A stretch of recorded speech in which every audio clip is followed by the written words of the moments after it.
alanlarında.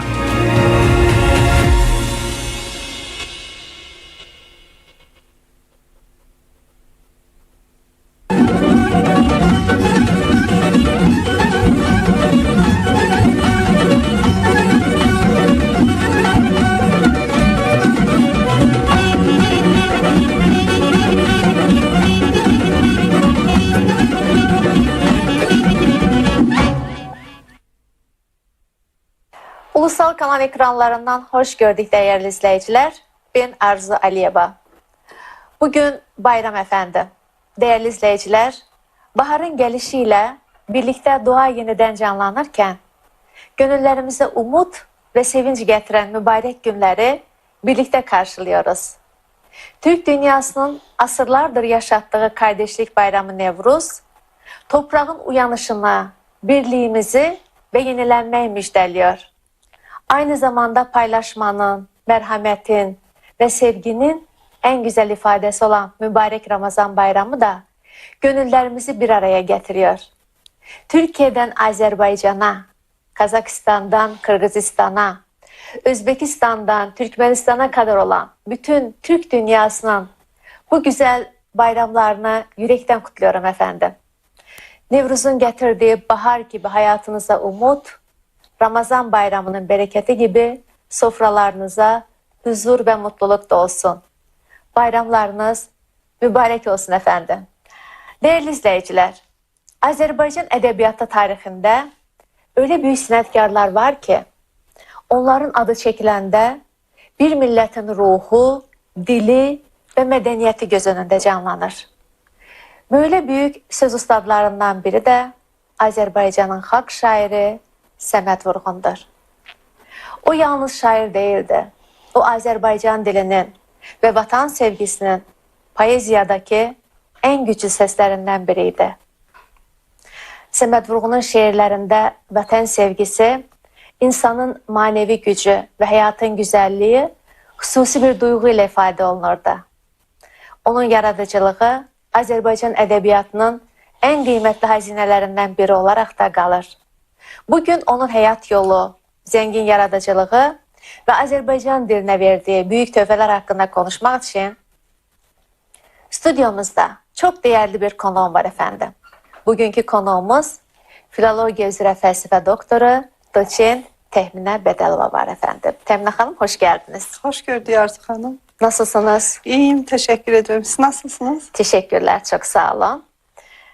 Təminə xanım, önce xalq şairimiz Səməd Vurğun hakkında kısaca bir konuşalım mı? Önce izleyicilerimizi tanıtalım, Səməd Vurğun'u dahi şairimize. Tabii Arzu Hanım. Ancak ilk önce ben de bütün seyircilerimizi Müqəddəs Ramazan bayramı ve Nevruz bayramı münasibətilə ürəkdən təbrik edirəm. İnşallah bu Nevruz ulusumuza, elimize, bütün dünyaya sülh, dinçlik ve əmin-amanlıq gətirsin. Amin.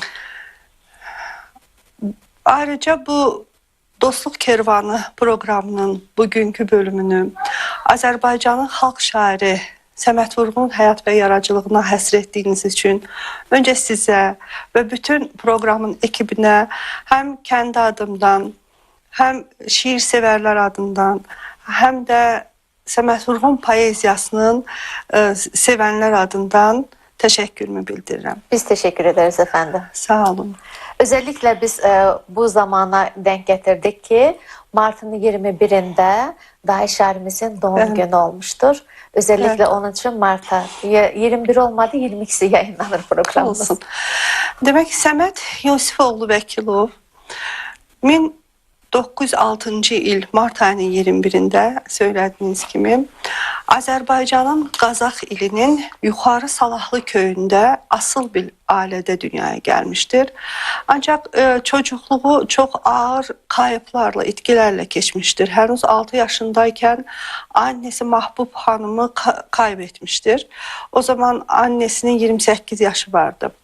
Ve küçük Səməd babası Yusif Bey'in ve annesi Ayşe Hanım'ın himayesinde büyümüştür. İlk eğitimini köy okulunda almıştır. 1918-ci ildə Azərbaycanın kültür və eğitim həyatında çox önəmli bir hadisə baş verir. Azərbaycan aydını, Azərbaycanda eğitimin inkişafı, maarifçiliyin yayılması, eyni zamanda Azərbaycan ədəbiyyatı örnəklərinin dərlənib toplanmasına çox böyük hizmətləri olmuş Firidun bəy Köçərlinin səyi ilə Qori müəllimlər seminariyasının Azərbaycan bölməsi Qazaxa köçürülür. O yıllarda açılmış zaten benim anladığım. 1918-ci ildə Azərbaycan bölməsi köçürülür Qazaxa. Doğru. Çünki Qori şəhəri daha uzaq idi. Azərbaycan övladları oraya gedib təhsillərini davam etdirə bilmirdilər və Firidun bəyin təşəbbüsü ilə bu işə nail olur 18-ci ildə. Arzu xanım, bir şey qeyd edim ki, o seminariya, yəni bunu abartmadan söyləmək olar ki, bugünkü universitetlər səviyyəsində bir təhsil verirdi. Yəni düşünün ki, o seminariyanı bitirən məzunlar ayrı-ayrı illərdə, köylərdə öyrətmənlik yapırdılar. Və Səməd Vurğun da o seminariyanın Qazax bölməsinin ilk öğrencilərindən biri idi. Mən o seminariyanın Azərbaycan bölməsinin məzunlarının bir neçəsinin adını çəksəm, həm tamaşaçılarımızda da təəssürat daha da aydınlaşar. Məsələn, Mehdixan Vəkilov, Mehdi Hüseyin, Osman Sərvərli, İsmail Şıxlı kimi sonradan Azərbaycan ədəbiyyatı və mədəniyyətində görkəmli izlər qoymuş şəxsiyyətlər məhz həmin seminariyanın məzunları olmuşlar. Deməli, seminariya illərindən başlayaraq artıq Səməd şeirlər yazmağa başlayır və bu şeirlər o vaxt seminariyanın okul yıllarından başlamış. Evet, seminariya yıllarından başlamış və bu şeirlər seminariyanın Divar qəzetəsində yer alırdı. O illərdə, seminariya illərində həm Azərbaycan klassik ədəbiyyatının nümunələrinə tanış olur, həm Rus klassikasının, məsələn, Pushkinin, Lermontovun əsərlərini oxuyur. Eyni zamanda Tofiq Fikrət, Namiq Kamal, Mehmet Əbi Yurdaqul kimi türk şairlərinin əsərlərini mütaliə edir və bütün bunlar onun həm poetik düşüncəsinin, həm bədii istedadının formalaşmasında önəmli rol oynayır. İlk mətbu əsəri isə elə seminariyanı bitirdiyi zaman 1925-ci ildə Gənclərə Hitap adlı şeiri, o zaman İlk şeiri mi bu? Yox, ilk mətbu şeiri. Mətbu şeiri. Mətbu şeiri. Bu deməli Tiflisdə yayımlanan Yeni Fikir qəzetəsində yer alır. Seminariyadan sonra Azərbaycanın Qazax, Quba, Gəncə illərində öyrətmənlik edir. Azərbaycan dili və ədəbiyyatından və Azərbaycan türkçəsi və ədəbiyyatından dərslər verməyə başlayır və poetik yaradıcılığını da genişləndirir. Və muhtemelen o zamanlar bu şeir həyatını davam etdirəcəyini artıq dərk etdiyi üçün özünə Vurğun təxəllüsü seçir. Normalda Səməd Vəkilovdur. Səməd, bəli, Vəkilovdur. Vurğun, seyircilərimiz də çox güman bilirlər, aşiq olmaq, məftun olmaq, hayran olmaq anlamlarına gəlir. Sonradan özü də yazırdı ki, aşiqəm insana və təbiətə, əlim qələm tutub yazandan bəri. Yəni, məhz buna görə sanki bu Vurğun təxəllüsünü seçməyin səbəbini izah edir. Yəni, sevgidən dolayı, vətən sevgisindən dolayı özünə Vurğun təxəllüsünü seçmişdir. Siz yəni o qədər Səməd Vurğun həyatına aid o qədər rəvayətlər, əfsanələşib ki, bu bir şəxsiyyət kimi.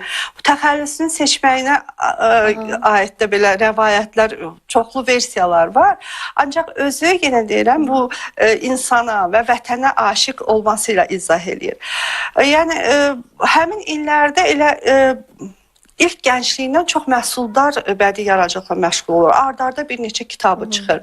Məsələn, 30-cu ildə Şairin Andı, 31-ci ildə Ölən şeirlərim, 32-ci ildə Fanar, 34-də Könül dəftəri, 31, baxın, hər il sanki bir şeirlər kitabı çıxır.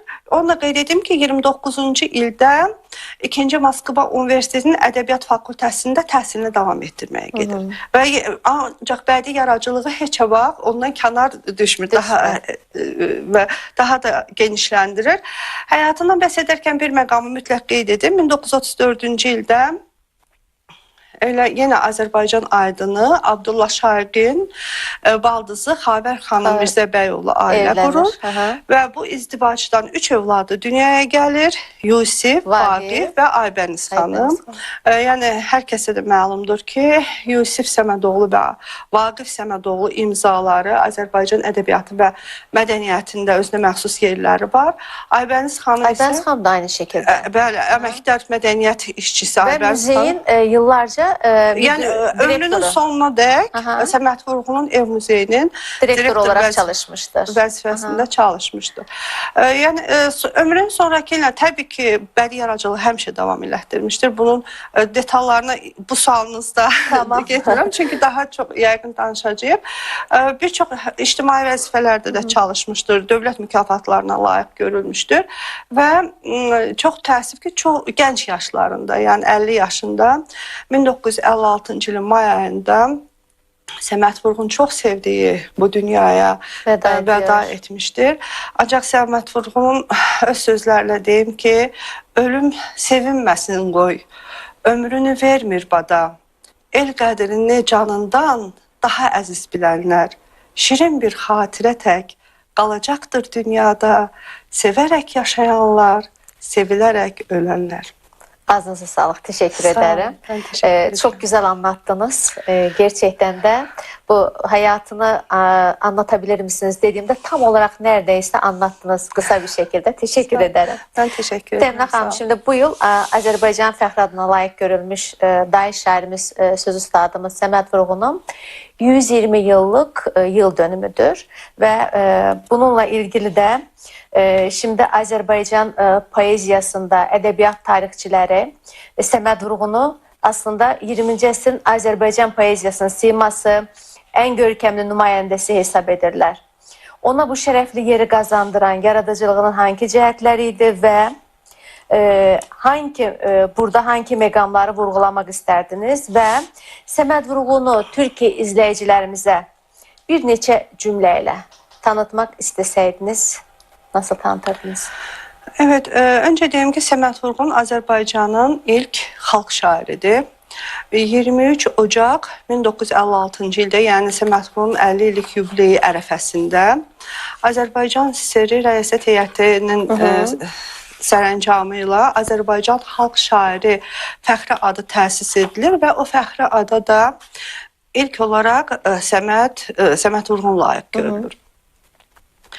Və Səməd Vurğun çox geniş yaradıcılıqla məşğul olmuşdur. Həm elmi yaradıcılıqla, həm bədii yaradıcılıqla məşğul olmuş, tərcüməçilik etmiş, ictimai fəaliyyətlə məşğul olmuş. Ancaq ədəbiyyat tarixində özünün xüsusi yeri vardır. Əvvəla onu deyim ki, Səməd Vurğun 3 ədəbi növdə, həm lirik, həm epik, həm dramatik növdə və şeirimizin 3 vəznində, həm heca, əruz və sərbəst vəzinlərdə yüksək poetik sənətkarlıq nümunəsi olan ölməz əsərlər yaratmışdır.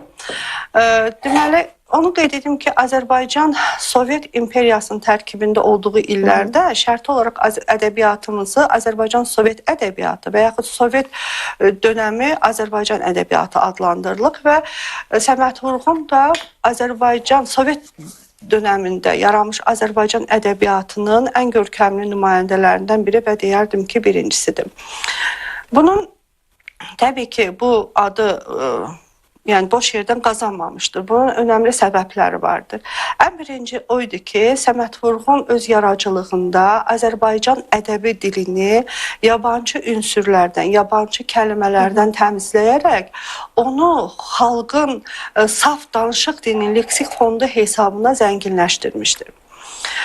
İkincisi, Azərbaycanın vəsf edilməsində, onun tarixi keçmişinin, təbii gözəlliklərinin, zənginliklərinin, insanların xarakterinin, adət-ənənələrimizin, məişət tərzimizin, apardığı mübarizənin, yəni həm əmək cəbhəsində, həm elm cəbhəsində, həm o bilirsiniz ki, müharibə dönəmində də yaşamışdı, həm bu hərbi cəbhədə bizim insanlarımızın fədakarlığı, xüsusilə qadınlarımızın cəmiyyətin inkişafına verdiyi töhfələri, bütün bunları Səməd Vurğun bütün xalqımızın başa düşəcəyi dildə, amma həm də yüksək poetik sənətkarlıqla verməyi bacarmışdır. Səməd Vurğun çox məhsuldar sənətkar olmuşdur. Yəni Azərbaycan ədəbiyyatının şeir fondunu öz ölməz əsərləri ilə zənginləşdirmişdir. Təsəvvür edin ki, yüzlərlə şeirin müəllifidir. 30-a yaxın poema müəllifidir. Onun dram əsərləri uzun illər Azərbaycan Milli Dram Teatrının repertuarının əsas hissəsini təşkil etmişdir. Bir də onu qeyd edim ki, Səməd Vurğun bir şəxsiyyət kimi təkcə Azərbaycanda deyil, Azərbaycandan kənarda da çox böyük nüfuza malik idi. Sevilirdi, özünün sənətkar dostları var idi, geniş əlaqələri var idi və bu isə onun şəxsində Azərbaycan şeir sənətinin bütün dünyada, həm keçmiş Sovetlər məkanında, həm də bütün dünyada tanıdılmasında çox önəmli rol oynayırdı. Onun əsərləri, yəni Azərbaycanı vəsf edən əsərləri bir çox dünya dillərinə tərcümə olunmuşdur. Mən bir söz demək istəyirəm. Yəqin ki, bu mübaliğəsiz hər kəs bunu qəbul edər ki, əgər Səməd Vurğun heç nə yazmasaydı, yalnız Azərbaycan şeirini və Vaqif dramını yazsaydı, yenə də Azərbaycan ədəbiyyatı tarixində ən layiqli yerlərdən birini tutacaq. Bir də bizim özellikle Azərbaycan şeiri, yəni uşaqdan, yəni çocukdan tut büyüyə qədər hər kəs əzbərdən bilir. Bəli, bəli. Yəni o kadar okullarda sevdirilmiş ki, o kadar məst edilmiş, o kadar güzel anlatılmış ki, Səməd Vurğunun şiirləri və artıq o kadar güzel təbiəti anlatmış ki və o şiirin içində yəni çocukdan büyüyə hər kəs əzbərdən bilir onun şiirlərini. O şiir Azərbaycanın kendisi. Aynen öyle, doğru. Azərbaycanın kendisi. Təminə xanım, şimdi Azərbaycan Respublikasının prezidenti Cənab İlham Əliyev Səməd Vurğunun 120 yıl dönümünü qeyd edilməsi haqqında sərəncam imzalamıştır. Bu yıl 120 yılı oluyor dahi şəhərimizin. Bu konudan bahseder misiniz geniş bir şekilde? Tabii Arzu xanım. Öncə onu deyim ki, Azərbaycan dövlətinin mədəniyyət sahəsində yürütdüyü siyasət, yəni gerçəkdən də bir çox xalqların qibdə edəcəyi bir siyasətdir. Çünki bizim mədəniyyətimizin təbliğ olunması, mədəniyyət xadimlərimizin yaşadılması, onların xatirəsinin əbədləşdirilməsi, onlara böyük dəyər verilməsi həmişə dövlətimizin prioritet məsələlərindən biri olmuşdur. Hətta xatırladım ki, Respublikamızın həm hərbi, həm siyasi, həm iqtisadi cəhətdən ən çətin illərində, yəni 97-ci ildə Ulu Öndər Heydər Əliyev heç nəyə baxmadan, o iqtisadi çətinliklərə belə baxmadan Kitab-ı Dədə Qorqud abidəsinin 1300 illik yubileyinin qeyd edilməsi haqqında fərman vermişdi. Hətta ona etiraz edənlər də olmuşdu ki, indi bu dəqiqə yəni Respublikamız maddi cəhət, iqtisadi cəhətdən biraz zorluq içindədir. Ancaq o vaxtda Ulu Öndər demişdi ki, biz hər şeyi düzəldəcəyik, yəni iqtisadiyyatımız da düzələcək, siyasi durumumuz da düzələcək. Ancaq yəni bu Kitab-ı Dədə Qorqudun bu yubileyini qeyd etməsək bizim üçün yaxşı olmaz da, biz bunu yaşatmalıyıq. Və onu da qeyd edim ki, məsələn 2021-ci ildə də dərhal o 2-ci Qarabağ Savaşından dərhal sonra Azərbaycan Respublikasının prezidenti Cənab İlham Əliyev 2021-ci il Nizami Gəncəvi ili elan olmuşdu. Baxmayaraq ki, biz savaşdan yeni qalib çıxsaq da yeni çıxmışdıq. Hələ övladlarımızı itirmişdik, şəhidlər vermişdik. Amma buna baxmayaraq biz 2021-ci ili Nizami Gəncəvinin yubileyini qeyd etdik. Və bu ildə Cənab Prezident Səməd Vurğunun 120 illik yubileyinin geniş şəkildə dövlət səviyyəsində qeyd edilməsi haqqında 23 fevral tarixində sərəncam imzalamışdır. Sərəncamın mətnində də yəni dövlət başçımızın Səməd Vurğun yaradıcılığına çox böyük önəm verdiyini görürük. Onu Azərbaycanın ədəbi fikir salnaməsində yeni bir mərhələ kimi dəyərləndirmişdir və bir məqamda qeyd edim ki, burada sərəncamda Səməd Vurğunun xüsusilə Azərbaycan ədəbi dilinin zənginləşdirilməsindəki xidmətinə xüsusi bir vurğu edilmişdir. Bu da təsadüfi deyil ki, o bir neçə ay öncəki Azərbaycan Milli Elmlər Akademiyasının yubileyində ki, cənab prezident çıxış etmişdi. Orada da Azərbaycan dilinin xarici yad təsirlərdən qorunmasına, xalqın öz dilinin leksik fondu hesabına, o unudulmuş milli kəlmələrimizi ədəbiyyata, ədəbi dilimizə gətirməyi, bu məsələlərə ciddi toxunmuş və hətta alimlərə bu işdə dəstək verməyə çağırış etmişdi. Və sanki bu iki sərəncam da bir-birini tamamlayır. Və təbii ki, bütün bu Səməd Vurğunun 120 illik yubileyinin də qeyd edilməsi ilə əlaqədar, bu sərəncamla əlaqədar bütün elmi və Azərbaycanın bütün elmi və ədəbi ictimaiyyəti o camiyə səfərbər olmuşdur. Əgər izləsəz, xəbərlərdən görərik ki, Səməd Vurğunun yaradıcılığına həsr olunmuş konferanslar, simpoziumlar, seminarlar, sessiyalar, elmi sessiyalar ard-arda keçirilir və yəqin ki, bu ilin sonuna dək davam edəcəkdir. Şimdi dün ilkbaharı karşıladık, Novruz'u karşıladık. Nevruz gibi geleneksel bayramlar Azerbaycan edebiyatında nasıl yer bulmuştur ve biraz Novruz bayramı ilə ilgili adətlərimizdən də konuşar mısınız rica etsem? Konuşalım tabii ki. Bugünkü konumuz Səməd Vurğun olduğu üçün Səməd Vurğun yaradıcılığı üzərindən çıxaq bu konuyu izahına. Deməli, Səməd Vurğun özünün də yəni baharın gəlişinə, təbiətin oyanmasına aid ayrıca şeirləri var. Ancaq qeyd edim ki, Komsomol poemasında ayrıca Novruz bayramı adlı bir sərlövhəli bir fəsil var. Yəni başlıqlı bir bölmə var həmin poemanın içində. Və burada şair çox qəribədir ki, öncə təbiətdə gedən o canlanmanı, təbiətdə gedən o prosesləri, hətta ən incəliklərinə, detaylarına qədər verir. Bu bayramın fəlsəfəsini verir. Həm bioloji tərəfdən izah eləyir. Yəni şeirin o axıcı dili ilə, özünə məxsus o poetik sənətkarlıqla həm fəlsəfəsini verir. Təbiətin oyanışı ilə insanların ruhundakı oyanışı, insanların əhval-ruhiyyəsindəki oyanışı harmoniya şəklində təsvir edir və bizim o qədim adət-ənənələrimizi bayrama hazırlıq dönəmindən başlayaraq evlər necə bəzənilir, necə təmizlənir, necə şirniyyatlar bişirilir, necə səməni qoyulur, axır çərşənbədə hansı oyunlar oynanılır, hətta qızlar necə fal açırlar, gənc qızlar. Yəni bütün bunların hamısını o poemadakı Novruz bayramı hissəsində aydın görmək olar. Və təbii ki, bu o illərdə yazılmışdı ki, o illərdə yəni məhz ədəbiyyat yolu ilə bu xalqımızın bu ənənələrini həm sevdirirdi. Ümumiyyətlə, Səməd Vurğunun poeziyası çox qəribədir ki, öz yurdunu insanın özünə sevdirirdi. Yəni Azərbaycanı insanın özünə, Azərbaycanlı birinin özünə sevdirirdi. Onun gözəlliklərini bir mahir rəssam fırçasıyla çəkib göstərirdi hər kəsə. Yəni sənin vətənin budur, sənin keçmişin budur, sənin adət-ənənən budur və sən bunu yaşatmalısan. Sən bunu yaşatmasan milli kimliyini itirə bilərsən.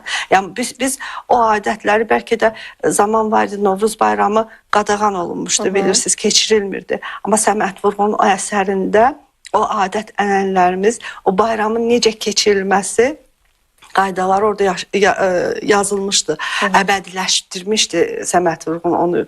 Hətta orada, məsəl üçün, köylərdə, kəndlərdəki necə kosa, keçəl oyunları keçirilirdi, tonqalı necə qalıyırdılar, ateş yakırdılar onun üstündə. Yəni bütün bunlar hamısı detaylı şəkildə həmin əsərdə yer almışdı. Eləcə də Azərbaycan ədəbiyyatı nümayəndələrinin digər əsərlərində bizim el bayramlarımız, o cümlədən də Novruz yaşadılmışdı. Şimdi Azerbaycan'da nasıl karşılanıyor? İzleyicilerimize bahseder misin ondan? Bahseder misiniz? Nasıl karşılıyoruz? Önce nasıl yapıyoruz? Onları da kısaca anlatır mısınız? Yani Novruz bayramı, bu Novruz bayramını hələ 4 həftə əvvəldən biz bayramı, baharın gəlişini hər çərşənbə axşamı qeyd etməyə başlayırıq və əvvəllər təbii ki daha maraqlı keçirdi. Yani bütün eldiklə bu şənliklərə, el şənliklərinə qoşulurdu. Ateş yakılırdı. Herkes aşağı düşün. Yani o zaman Arzu xanım heç baxılmırdı. Gəncdi, cavandı, yaşlıdı. Yani təzə gəlindi, gənc qızdı. Bunlara heç baxılmırdı. Herkes aşağı düşüyor. Yani ben xatırlayıram öz uşaqlığımdan. Herkes aşağı düşürdü. Çox böyük, yemin edirəm, əgər bu akşam ateş yakılacaksa o mahallenin herkesi çocuğundan tutmuş yaşlısına kadar ağaç topluyordu. Tahta topluyordu. Ki hangi mahallenin ateşi daha yükseğe kalkacak? Sanki böyle bir yarış geçirilirdi. Sonra ateş atlanarken üstüne atlarken ağırlığım üstünde. Odda yansın. Odda yansın. Deyərdik. Xonçalar bəzənirdi, şeker bura, paxlava. Seməni hazırlanır. Seməni nasıl hazırlanırdı? Bir, 2 hafta, 3 hafta önceden buğdayı suya koyurduk. Yani çok su olmasın gerek. Acık üzerine tenzif örtürdük belə. Her günde onu bir neçə damcı belə su tökürdük ki kurumasın. Cücərməyə başlayanda tenzifi götürürdük. Sonra yeşillənirdi. Biz o seməni ilə də fal bakardıq, biliyor musunuz? Onu ben bilmiyordum. Seməni ilə də mi oluyordu? Evet, seməni ilə olurdu. Cütləşdirirdik seməninin o otları çıxır ya, onu bir dilek tutup. Sonra qapı pusmalarımız var idi. Qapı pusma Səməd Vurğunun Komsomol poemasında da var. Ürəyində bir dilek tutardın, qapı pusardın, eşitdiyin sözü o diləyinə uyğun yozardın. Hətta Səməd Vurğunda Humay, yəni əsərin qəhrəmanı Humay, Cəlalın sevgilisi Humay fala baxır. Deməli nasıl baxır? Anlatabilir miyim? Tabii ki, buyurun. Ya əsərdə də bu. Bir kase götürülür. Kasenin içine su doldurulur. Ritüel işte bunlar, ritüel. Evet, kasenin içine su tökür. Sonra 2 çatallı iğne deyirlər. O çatallı iğnenin ucuna pamuk sarır. Biri mesela Humay der ki biri benim, biri Celal'dı, sevgilisi. Ve o çatallı iğneleri, pamuk sarılmış çatallı iğneleri kaselere suya bırakır. Eğer o çatallar kavuşacaksa demek ki onlar kavuşacak. Ama məlum əsər faciə ilə bitir. Orada Cəlalın çatalı suya batır. Ve onda Humay bilir ki Cəlalın başında bir kovğa var. Ve gerçekten de əsərdə öyle geçiyor. Cəlalı qətlə yetirirlər. Şimdi ama size bir şey diyeyim mi? Eskisi gibi tamam adetlerimiz hepsi devam ediyor ama eskisi gibi yok diye düşünüyorum, değil mi? Yani eskiden daha çoktu sanki indi böyle. İnsanlar belki de yani sosyal şəbəkələrə o kadar her şeye sosyal şəbəkədə qeyd edirik biz. Bayramlarımızı da orada qeyd edirik. Yani daha önce bunlar yoktu ya. İnsanlar birbirine nasıl iletişime geçirdi? Yüz yüze direkt görüşerek. Yani şimdi bayramla, telefonla bayram kutluyoruz. Telefonla ateş yakıyoruz, telefonla. Yani ona göre tabii ki bunlar nasıl biraz deformasya uğramıştır. Doğru. Bir de eskiden öyle bir şey adetlerimiz vardı. Şimdi onlar geleneklerimiz daha doğrusu diyelim. İnsanlar papak götürürdüler, kapıya bırakırdılar. Papak şapka. O var indi. Bakü'de var o. Bırakırlardı böyle. Onun içine şeker bırak, paklava, şekerden, bayram şekeri. Ve biz de mutlu oluyorduk ki bize bunu verdiler diye. İşte adetlerimiz, güzel adetlerimiz var. Evet. Evet Təminə xanım, devam edelim şimdi sorularımızla. Səməd Vurğunun Azerbaycan'ın ilk akademiklerinden biri olduğunu hepimiz biliyoruz. Şairin publisistikası hakkında da izleyicilerimize hangi makamları çatdırmaq istərdiniz? Təbii, mən öncə də qeyd etdim, Səməd Vurğun bədii yaradıcılıqla bərabər həm də ictimai fəaliyyətlə, elmi fəaliyyətlə məşğul olmuşdu. Onu deyim ki, Səməd Vurğun Azərbaycan Milli Elmlər Akademiyasının ilk yaradıcılarından və sonra da onun ilk həqiqi üzvlərindən, yəni akademiklərindən biri olmuşdur. Daha sonra akademiyanın vitse-prezidenti vəzifəsində çalışmışdır və bu vəzifədə olarkən Azərbaycanda ictimai və sosial elmlərin inkişafına xüsusi diqqət yetirmişdir. Özünün də akademik istiqamətdə çalışmaları olmuşdur. Yəni onun elmi məruzələri, akademiya sessiyalarında keçirilmiş elmi məruzələri, xüsusilə Nizami Gəncəvinin yubileyi ilə bağlı etdiyi elmi məruzələr yəni bu gün də öz elmi dəyərini saxlaya bilirsiniz ki, o Nizami yaradıcılığından həm onun haqqında akademik məruzələr etmişdir, həm də eyni zamanda Nizaminin Leyli və Məcnun əsərini çox yüksək poetik səviyyədə Azərbaycan türkçəsinə tərcümə etmişdir. Eyni zamanda Nizaminin Xosrov və Şirin əsərinə cavab olaraq o motivləri əsasında Fərhad və Şirin dramını yazmışdır və yenə qeyd edim ki, bu dram uzun illər Azərbaycan teatrının səhnəsində oynanmışdı. Bugün də oynanmaqda davam edir. Şimdi süremiz kısaldı. 10 dakikamız kaldı. Şimdi rejiden bilgi geldi. Şimdi toparlayalım. En azından toparlayalım yani ki kısa sorayım sorularımızı. 1975 yılında şairin ev müzesi açıldı. Bu konudan izleyicilerimize bahseder misiniz ev müzeyi hakkında? Deməli, 1975-ci ilin oktyabr ayında o zaman Azərbaycan Respublikasının rəhbəri Heydər Əliyevin təşəbbüsü ilə Azərbaycan yazıçılarının və bəstəkarlarının mədəniyyət xadimlərinin deyək, xatirəsinin yaşadılması məqsədi ilə ev muzeyləri açılır və ilk açılan ev muzeylərdən biri də Səməd Vurğun ev muzeyi olur və həmin Səməd Vurğun ev muzeyinin açılması Azərbaycanda Sovet poeziyası günlərinin təntənəli şəkildə qeyd edilməsi günlərinə təsadüf edir. Muzey açılır, muzey 19-cu əsrin sonlarında Azərbaycan xeyriyyəçi milyonçusu tərəfindən tikilmiş bir binada yerləşir və Səməd Vurğun orada ömrünün son 2 ilini 54-56-cı illərdə o evdə yaşamışdı. Bu dəqiqə muzeydə 17 mindən çox eksponat sərgilənir. Əksəriyyəti memuardır, yəni Səməd Vurğunun bilavasitə sağlığında olan əşyalar qorunub saxlanılmışdır. Eyni zamanda mən ilk söhbətimi başlayanda da adını çəkdim. 2015-ci ildə Yusif Səmədoğlu və Vaqif Səmədoğlunun da şəxsi əşyaları muzeyə verilmişdir və muzeydə zəngin eksponatlar sərgilənir. Evet. Peki Səməd Vurğunun ictimai fəaliyyəti haqqında nə anlatabilirsiniz izləyicilərimize? Deməli, bircə onu deyim ki, Səməd Vurğun çox xalq arasında çox sevilən bir sənətkar olmuşdur. Uzun illər Azərbaycanda dostluq cəmiyyətinin rəhbəri kimi çalışmışdır. Eyni zamanda Azərbaycan SSR Ali Sovetinin deputatı kimi ictimai fəaliyyətlə məşğul olmuşdur. Yazıçılar Birliyində də işləyərkən həmişə ictimaiyyətlə, xalqla birbaşa təmasda olmuş və yəni xalqın dərdinə yanan, xalqın qayğılarını azaltmağa çalışan bir şəxsiyyət kimi, yəni Səməd Vurğun haqqında yazılmış xatirələrin hamısında biz bunun şahidi oluruq ki, onun xalqın içində olduğunu, yəni sözün əsl mənasında xalqın şairi olduğunu görürük. Aynen. Peki Türkiye'de Səməd Vurğunun şiirləri tanınıyor mu?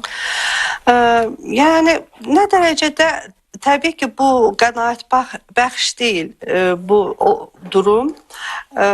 Onu deyim ki, Səməd Vurğunun 110 illiyi münasibəti ilə Ankara'da, Türksoy'da şairin əsərlərinin dən ibarət bir sərgi keçirilmişdi. O vaxt Türksoyda bir toplantı keçirilmişdi və akademik səviyyədə çox az sayda məqaləyə rast gəlmək olur.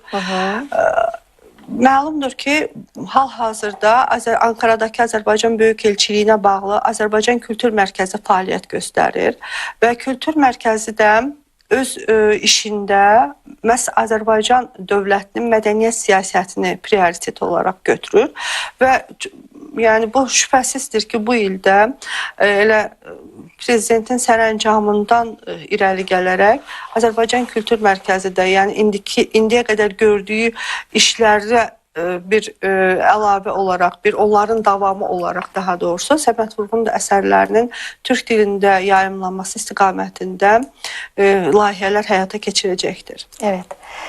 Peki büyük şair Səməd Vurğunun poeziyası o kadar melodik ve duyguludur ki bunun şiirlerine mahnılar bəstələnir. Peki bu bəstəciləri ilhamlandırma səbəbi nə idi sizcə? Bilirsiniz, mən bir cümlə işlətdim daha öncə. Dedim ki, Səməd Vurğunun yaradıcılığı Azərbaycanın ta kəndisidir. Doğru. Yəni Azərbaycanı tanımaq üçün, bilmək üçün Səməd Vurğunu oxumaq məncə kifayət edər. Doğru. Təbii ki, Səməd Vurğundan öncə də Azərbaycan ədəbiyyatında vətən sevgisi, Azərbaycan təbliğ olunurdu. Amma Səməd Vurğunun şeirlərində bilavasitə Azərbaycanın təbii gözəllikləri, Azərbaycanın milli sərvətləri, doğal zənginlikləri, insanların xarakteri, özünün çox gözəl poetik dildə necə deyim, təsvirini tapmışdı. Məsələn, elə 22 qıtadan oluşur Azərbaycan şeiri. Evet. O Azərbaycan şeirinin hər bir qıtası bir ilimizi, o ilimiz nə ilə məşhurdur, hansı meyvəsi ilə məşhurdur, hansı adəti ilə məşhurdur. Yəni, sanki o şeiri oxuyarkən Azərbaycanı adım-adım gəzirsən. Məsələn, deyir ki, bir tərəfin bəhri Xəzər, yaşılbaş sonalar gəzər, xəyalım dolanar gəzər, gah Muğanı, gah Eldarı, mənzil uzaq, ömür yarı. Lənkəranın gülü rəng-rəng, yurdumuzun qızları tək, dəmlə çayı tökver görək, anamın dilbər gəlini, yadlara açma əlini. Min qazaqda köhlən ata, yalmanına yata-yata, at qan tərə bata-bata, göy yaylaqlar belinə qalx, Kəpəz dağdan göy gölə bax. Könlüm keçir Qarabağdan, gah bu dağdan, gah o dağdan, axşam üstü qoy uzaqdan, havalansın xanın səsi, Qarabağın şikəstəsi. Gözəl vətən, mənan dərin, beşiyi sən gözəllərin, aşıq deyər sərin-sərin, sən günəşin qucağısan, şeir, sənət ocağısan. Hangi bəstəci buna mahnı, şarkı yazmasın? Yaza bilməsin, bəstələməsin, doğru deyirsiniz. Peki, bugün Səməd Vurğun yaşasaydı, günümüz dünyası hakkında peki ne yazardı? Bugün Səməd Vurğun yaşasaydı, günümüz dünyası hakkında deyərdi ki, silahları yerə qoyun. Yani bu dünyanın barış dünyası olmasını, insanların birbirini sevmesini, Tamam, evet. Bu güneşin bütün insanlara eşit olarak doğduğunu, bu yerin her birimiz için aynı vətən olduğunu deyərdi. Gençlerimize deyərdi ki, dilinizi sevin, kendi kültürünüzü, tarihi geçmişinizi sevin, kendinizi bilin, tanıyın. Bunun için geçmişinizi okuyun, tarihi şəxsiyyətlərinizi okuyun. Babalarınızın, əcdadlarınızın nereden geldiklerini, kimin evlatları olduğunuzu bilin, öğrenin. Doğru, ağzınıza sağlık. Peki kısa olarak Səməd Vurğunun şiirlerinden söyleyebilir misiniz? Valla Səməd Vurğunun bütün şeirleri güzeldi. Evet. Onu diyeyim ki 5. yani bilmirəm Türkiye'de 5. sınıf lise gedir. Öyle mi? Doğru. 5. sınıfta olarkən Ortaokul. Ortaokul mu? Ortaokul. Ha. Aha. Yani ilk başlayanlar 4. sınıfdan sonra da 5. Aha, sınıfda. Biz Səməd Vurğun yaradıcılığını keçirdik. Yəni mənim ədəbiyyata olan sevgimi məhz Səməd Vurğun doğurmuşdu. İlk önce deyim ki, ben onun kendisine aşık olmuştum. O beyaz saçlarına. Çok erken beyazlamıştı. 50 yaşında, Doğru. 50 il yaşamıştı. Yani bütün şiirleri sevilir. Ama en güzel şiiri de şair Ne tez qocaldın sen. Onun bir kıtanı deyim. Olur tabii, buyurun. Neymetse de güzel şiir, şair olan qəm deyir. Ömrü keçir bu adətlə, uğurlu bir saadətlə. Görən məni nədir deyir saçlarına düşən bu dən. Şair, nə tez qocaldın sen. Ağzına sağlık. Sağ olun. Təminə xanım, programımıza katıldığınız için çok teşekkür ederim. Peki benim sormadığım, sizin söylemek istediğiniz izleyicilerimize bir mesajınız var mı? Herhangi bir sözünüz var mı efendim? Səməd Vurğunun yaradıcılığı o qədər genişdir ki, biz onun haqqında demək olar heç danışa bilmədik. Məsəl üçün, onun dram əsərləri, Vaqif haqqında, insan haqqında, poemalar içərisində Zəncinin arzuları, yəni çox bugünümüz üçün çox önəmlidir. Evet. Yəni Səməd Vurğun yaradıcılığı haqqında tam Türkiyə seyircilərində tam təsəvvür yaratmaq üçün saatlərlə danışmaq lazımdır və mən elə güman edirəm ki, bu proqram dışında da Səməd Vurğun yaradıcılığına həsr olunmuş seminarlar, konferanslar keçirəcək və ən azından Türkiyəli gənclərə, filoloji təhsil alan gənclərimizə Səməd Vurğunun kim olduğunu anlata biləcəyik. Ağzınıza sağlık. Teşekkür ederim. Ben teşekkür ederim. Değerli izleyiciler, bir programın daha sonuna geldik. Görüşmek üzere efendim. Hoşça kalın.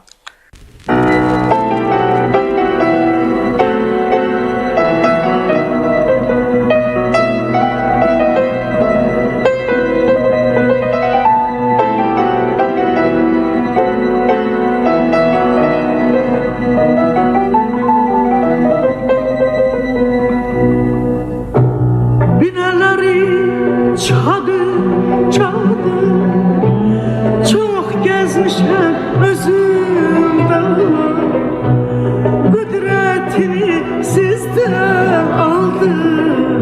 Benim sazım sözümde var, kudretini sizden aldı. Benim sazım sözümde var. Bir günahım bu dünyada, bir gün ömrüm gider baba.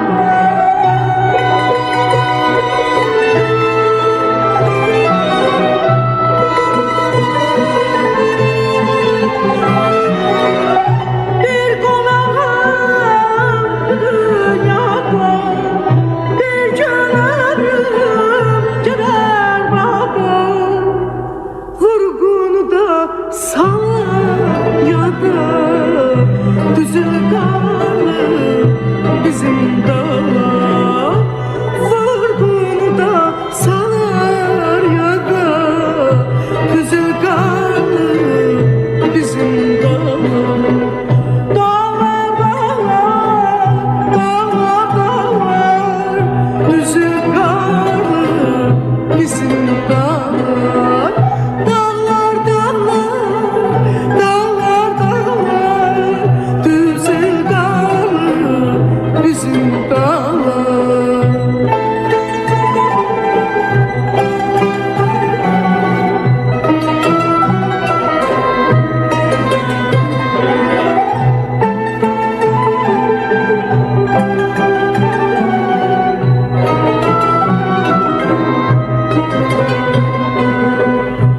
Kayaları baş başadır, güneyleri taşadır.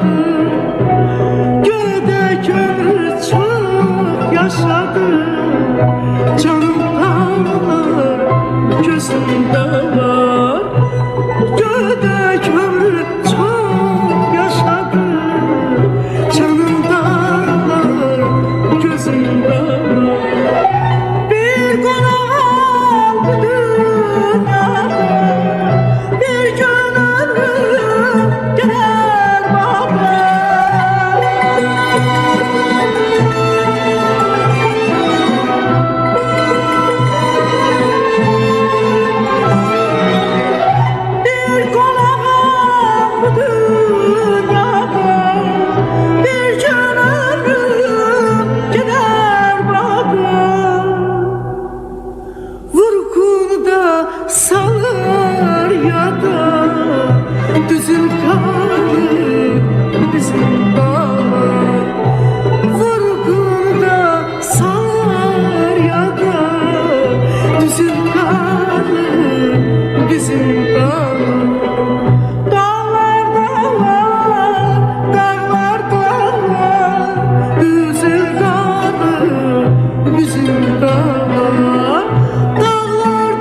gözümdə var